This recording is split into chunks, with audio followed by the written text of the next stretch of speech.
I'm starting to believe that Paul Gabriel, this man, Everything Money, and his clown companion, Trader Mo, or as I like to call him, Slow Mo, are two of YouTube's biggest con men on the level of Jeremy Financial Education. Now, Paul Gabriel thinks he's a genius. He thinks he's so smart because his daddy was rich. Oh, here's some money, Polly boy. Oh, thanks, Dad. I'm so smart. I'm an investor. Who underperforms the freaking market. They recently made a video about 5 tips to build wealth or something stupid like that. And some of the advice that this clown is giving out is absolutely toxic to your financial goals. Let's go ahead and listen to 2 parts of this video, and I'm going to absolutely roast this bussy boy. What a disaster. The first tip goes counterintuitive to every financial planner out there. I understand I'm sitting alone by saying this. I'm adamantly against rainy day funds, and here's why. Most rainy day... So, first of all, think about the imagery. He's sitting there in a chair like a wise man. Oh, yes, I'm a well-established man in my nice fancy chair, and you're going to sit here and listen to me. And I'm going to give you a tip that a financial advisor, all the financial advisors give you that's absolutely wrong. I can tell you that financial advisors are freaking clowns and they want to sell you grift products. But when it comes to having an emergency fund, they're actually correct. But let's watch a little bit more and let Paul explain himself. Funds will say, hey, save 6 months of your expenses.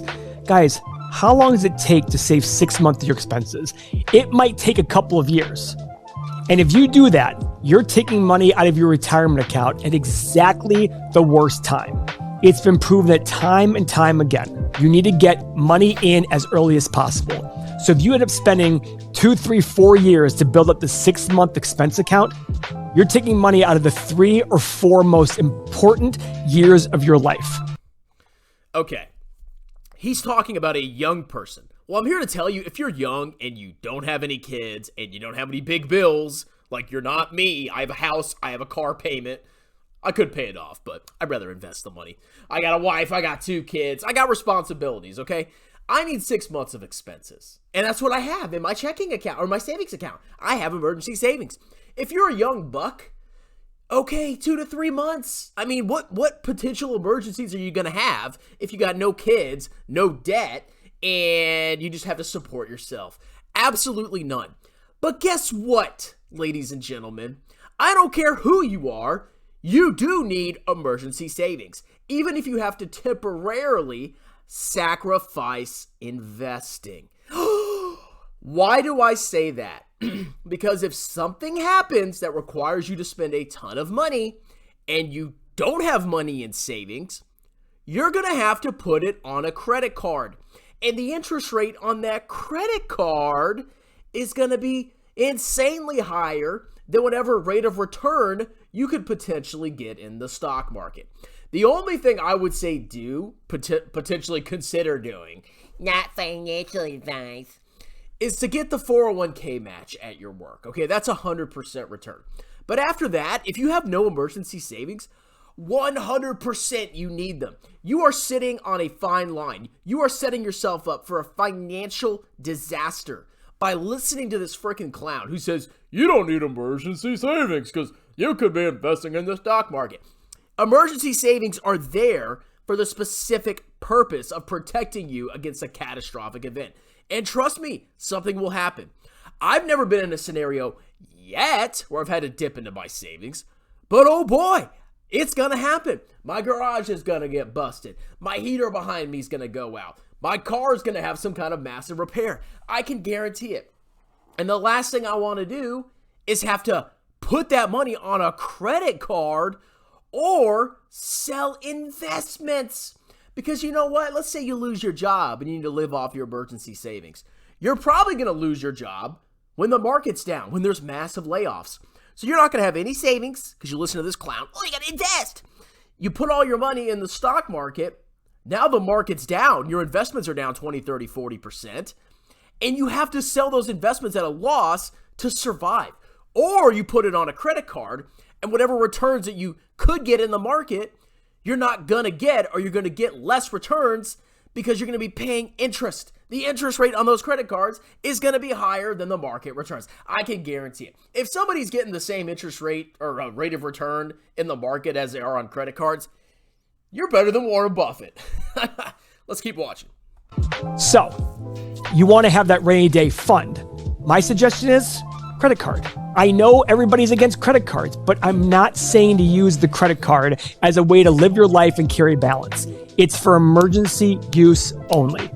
In addition, when you put money into your retirement accounts, into your IRA or 401k, in most circumstances, it's untouchable by creditors. So let's say you have that worst case event occur and you have that emergency and you got to swipe that credit card. And let's say, God forbid, it's a medical emergency and you have to declare bankruptcy at some point in the future.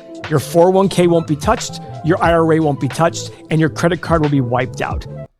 Are you listening to this guy? Well, worst case, you just go bankrupt. They can't touch your 401k. Who wants to go through bankruptcy? And guess what? If you go through bankruptcy, your credit is absolutely shot. I bought this house about 2.5 years ago, and I was able to get a low interest rate because I had good credit. And I recently financed a car, a van, because I'm a daddy now. And I got a super low interest rate on that because I have good credit. Guess what? If your credit's shot, you're going to have trouble getting any kind of loans for things that aren't bad to get loans against, like a house or a car, or you might even have trouble with employment. And this clown, worst case, you just go bankrupt and your credit card debt gets wiped out. Yeah, that's how easy it is. You just have much credit, just go bankrupt, bro. There's no consequences whatsoever. Or you could just have a small emergency fund, and based on your life circumstances, you can adjust the size. If you have more obligations and responsibilities, you have a family, you have a car loan, you have kids, okay, maybe you need a larger emergency fund. I got a lot of money in my savings account. And yeah, it sucks. Well, not recently with interest rates going up. Yeah, it sucks. I'm not buying stocks with it. But I can tell you, I'm not putting my money inside of a mutual fund, all my emergency savings in an investment or a mutual fund or a retirement account. So I have to then take it out again, potentially pay fines and penalties at the worst possible moment. And to put all that on a credit card. What a freaking fool this guy is.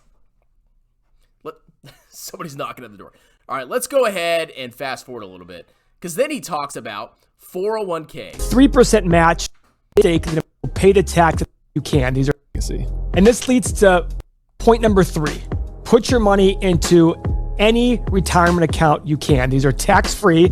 Most of them allow you to put the money in pre-tax, so you're already getting the benefit of putting pre-tax dollars in, and you'll pay the tax at the very end when you start to retire. So when it comes to your 401k, okay, putting money into a traditional IRA is not called tax-free. It's called tax-deferred. A tax-deferred retirement account is you get the deduction up front, like Mr. Clown said, and when you pull it out, you pay ordinary income tax rates on the withdrawals. It's tax-deferred, not tax-free. That's a simple way that everybody classifies it, that it should properly be classified. This guy is just spitting numbers and crap out of his mouth and has no idea what he's actually talking about. And I actually don't like traditional 401ks and IRAs. And I have my reasons for that, which I don't even think he mentions in this video. 401k. Most employers will offer a match, and the biggest mistake that employees make is if the employer offers a 3% match, 100% up to 3%, they'll stop there.